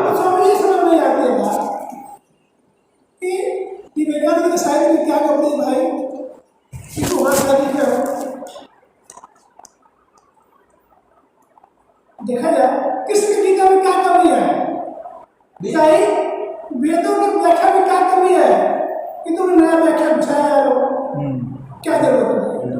उसी की व्याख्या कर तुम ढंग से, अगर तुम नहीं जान रहे आपने वेद की व्याख्या की, मूल तो वेद ही है, मूल तो वेद है, मूल तो वेद है, उसी की व्याख्या रिसीव कर दीजिए, उसी की मैंने रिसीव कर दिया तो श्री सनातन तो वही हुआ है। नया तरह के नहीं क्या सकता इस्लाम ऐसा ये भगवान ये सब अपने अहंकार के द्वारा उत्पन्न किए हैं सर। किया गया है अपना वर्चस्व स्थापित करने के लिए। बस अपने फिर अपना वर्चस्व हमारा कैसे बढ़ जाए, हमारा संप्रदाय चल जाए और जो है संसाधन पर हमारा कब्जा हो जाए, बस ये सब दिमाग है, आध्यात्मिक दिमाग नहीं है। आध्यात्मिक दिमाग होता है तो सत्य और न्याय की बात करता ना वो सिर्फ सिंपल सी बात है, सत्य और न्याय की बात करता, भक्ति मुक्ति की बात करता।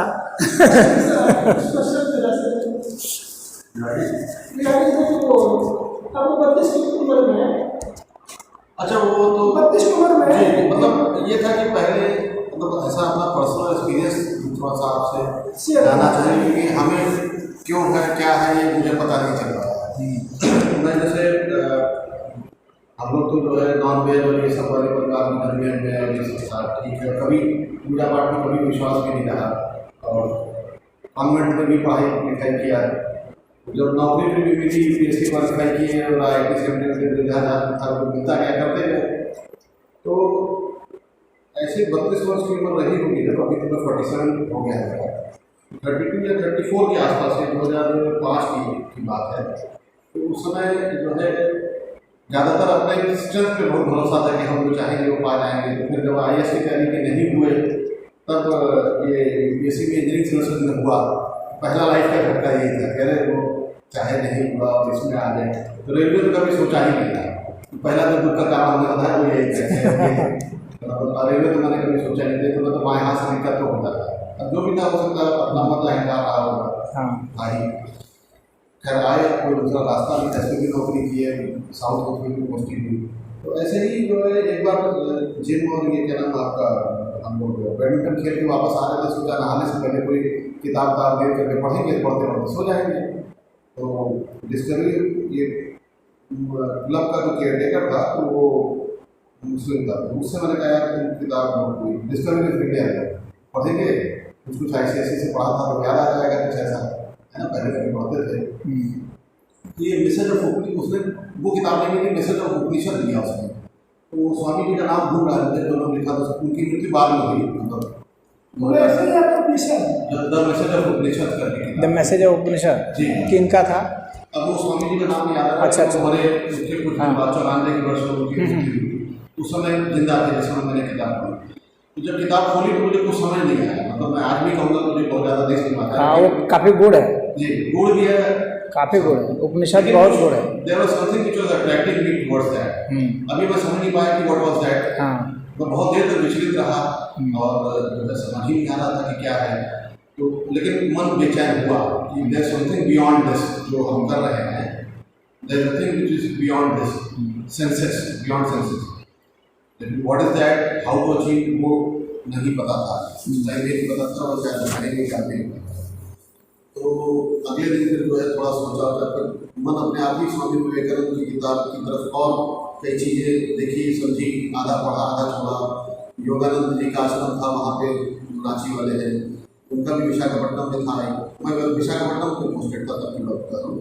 समुद्री बगल उनका भी आश्रम, उधर भी गया, उधर को मिला नहीं तो लौट आया। तो भी शाइनेस भी थी कि क्या कहें और किससे कहें, वो सब भी था अंदर। तो फिर ये काफ़ी दिन तक मैं 6-7-8 महीने पढ़ता रहा, लेकिन जैसे लगा कि उस समय तक मेरा बेटा नहीं हुआ था, मतलब इनफर्टिलिटी ट्रीटमेंट चल रहा था, लगा कि कहीं मैं जो है ना मतलब दूर ना हो जाऊँ परिवार से। उस समय कुछ पता भी नहीं था, रास्ता भी क्या था, ऐसे ही मेडिटेशन कुछ करने लगा, कुछ पढ़ा, कुछ किताबें की, कुछ करता है। फिर मैंने सब 2 साल के अंदर सब छोड़ दिया।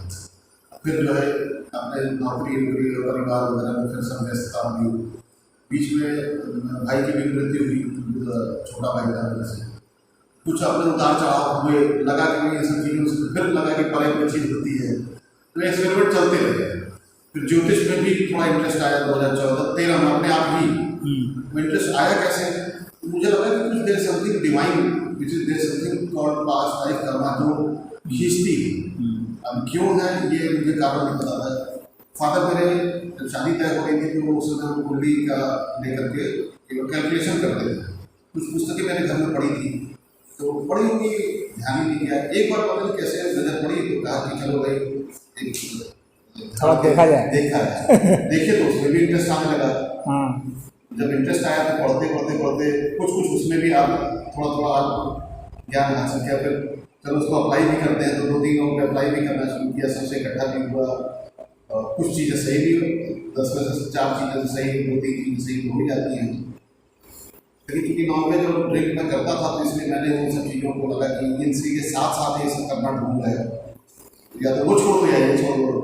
अब मैं इधर छोड़ने वाले में आ गया, मतलब जो नॉनवेज मैंने छोड़ दिया और ड्रिंक भी मोटा मोटी खत्म ही हो रहा। जैसे कहते हैं ना कि पढ़ के वो पात्रता अपने आप को सुटेबिलिटी की तरफ, लेकिन अभी भी कन्फ्यूजन का जो वो है आपका जो मतलब उसको कहा जाए माहौल अभी भी मन में संचय रहता है। विच पाथ टू अडॉप्ट, जैसे आज आपने बात की नहीं, अब इसको भी अप्लाई करेंगे हम। तो एक चीज़ थी जैसे कि कभी मेडिटेशन करने में बैठता था तो जाप मंत्र अपने आप उतरता था, ऐसा मुझे लगा। अब हो सकता है कि my mind is also may be playing games because I would have read so many things. So somewhere inside my subconscious mind, something was deciding, which is playing with me. जैसे मान लीजिए जाप करने में बैठा तो ये था कि विचार शून्य होना चाहिए, तो पता है लेकिन कैसे होना है ये तो ये भी कुछ लोग कहते हैं या कहीं कहीं है, लेकिन मंत्र अपने आप गिरता था, आता था। तो लगा कि ये रास्ता मैं अभी इसको अडॉप्ट करूँगा। पहले तो सांसारिक लाभ की दृष्टि से शुरू किया था इस चीज़ को जाप, लेकिन फिर बाद में धीरे धीरे करके लगने लगा कि भाई ठीक है, that is not giving me satisfaction if I achieve even crore और मे बी 10 करोड़ और 10 करोड़। अभी आपने बंधन की बात की, तो जैसे हम लोग जॉब में हैं, तमाम तरह की चीज़ों को हम लोग को फजिंग करनी पड़ती है डेटा की, बिना चाहते हुए कि बॉस वॉस में सर्टेन थिंग, तो वो बड़ा अच्छा माना जाता है, फर्स्ट कर दिया, सत्य एकदम सत्य करेंगे तो भगा भी नहीं जाएंगे, तो कहीं कहीं कॉम्प्रोमाइज़ भी है। अच्छा, हम एक सर्टेन तरीके से करना चाहते हैं चीज़ों को, हम सफल भी हुए, लेकिन हमारे लोगों ने नहीं मानी बात को, वो असफल होकर फिर मानी गई मेरी बात को, आधी मानी आधी नहीं मानी। तो एज ए चीफ इंजीनियर अब जैसे 47 की एज आई है तो लगता है कि ठीक है, 2 घर होने चाहिए तो वो तो हो गए, एक बेटा होना चाहिए तो वो तो हो गया, बीवी तो है ही है ऑब्वियसली। तो वेयर एम आई, कहाँ मैं हेड कर रहा हूँ, where am I heading for towards. तो फिर ये होता है कि भाई जब हम पढ़ते हैं तो एक ही इंसान के अंदर में असीम शक्ति होती है, तो सुपरमैन एबिलिटी भी होती है, चाहे वो मेंटल फैकल्टी हो चाहे कुछ हो। तो वो मैं ये नहीं कह सकता सच में कि बाकी आध्यात्मिकता को ट्रू सेंस में मैं समझ रहा हूँ, दोनों तरफ माइंड प्ले करता है कि हाँ कभी कभी ये भी जड़ पकड़ता है, कभी कभी वो भी जड़ पकड़ता है। तो वन कहीं ऐसा हो कि वन कंफ्यूज पर्सन ना हो, जैसे आपने कहा ना कि इधर के रहे उधर के रहे और ज़्यादा खराब हो गया, ये स्थिति हुई। दूसरी चीज़ कभी कभी लगता है कि मंत्र जाप करने से, जैसे कहा गया है कि मिट्टी खोदोगे तो कीचड़ भी निकलता है, हीरा भी निकलता है। If I am in chanting the मंत्र तो I am going with in my self, जैसा कि कहा जाता है कि you go with in your self. उसके अंदर में जो हमारे सबकॉन्शियस माइंड में सीधी चीज़ें पड़ी थी वो उभर उभर के आ रही हो। It could be greed, it could be sexual desires, it could be काम, क्रोध, लोभ, मोह, मद, मत्सर, ये भी हो सकता है। तो ये भी कहा गया कि जब आप उसके पास आते हैं तो इनसे भी भगवान बुद्ध को भी मार करके ही एनलाइटनमेंट हुआ था। तो हम तो उस कहीं भी नहीं है उसके, लेकिन I am struggling for that.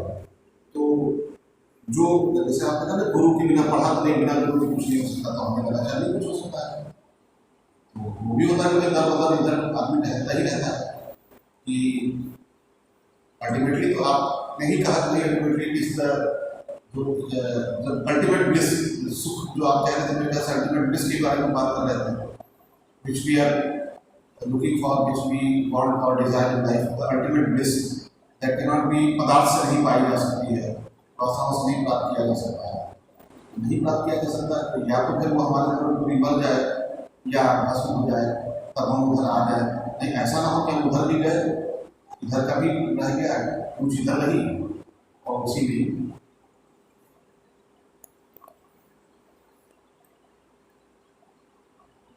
जितना ज़्यादा प्रभु के प्रति समर्पण होगा, प्रभु पर भरोसा रखेंगे, वो उतना आपको उतना चिंता ही नहीं करना है कि मेरी पूंछ कहाँ रहेगी और मेरा सिर कहाँ रहेगा। हाँ, मुझे तो बस भक्ति करनी है ना, मुझे तो बस प्रभु नाम लेना है, भगवान हमारी पूंछ कहीं ले जाए, हमारा पैर कहीं ले जाए, उस मनोदशा के साथ कि हमें अपने गति की फिक्र नहीं करनी है, हमें अपनी भक्ति की फिक्र करनी है। हमारी गति कहाँ है? हमें चाहे नरक में भी जगह दे दे प्रभु, हम वहाँ भी भजन करेंगे।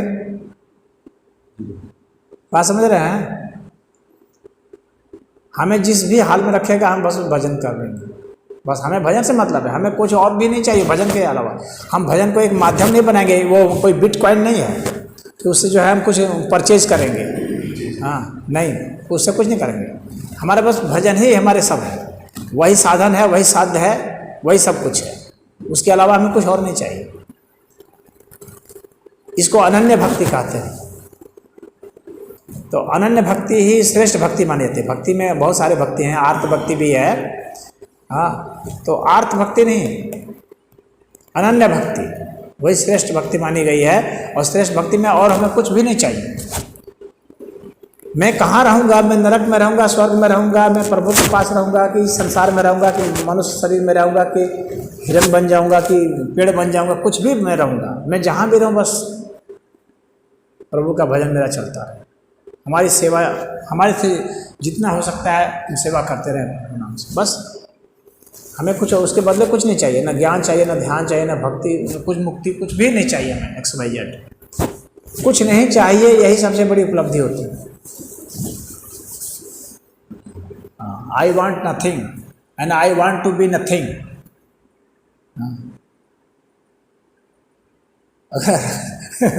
यदि आप कुछ होने की कोशिश करेंगे ना, if you want to be something then there will be a problem.